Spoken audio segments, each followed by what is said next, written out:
Alors, cette école du village pour laquelle on s'était battu dans les années 80 a été faite un peu à la hâte dans une réhabilitation de l'ancienne usine de thermomètres.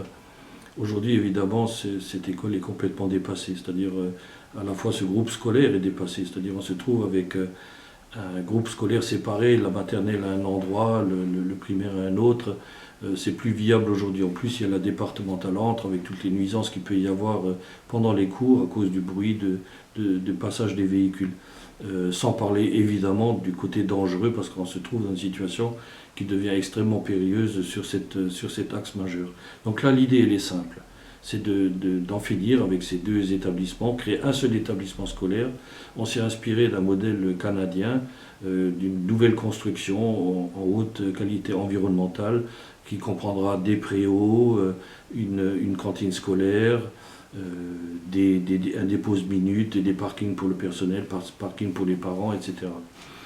Un gymnase également. Donc on est vraiment dans une situation excellente pour ce qui est l'enseignement. L'idée c'est de le mettre à l'arrière de l'actuelle école maternelle.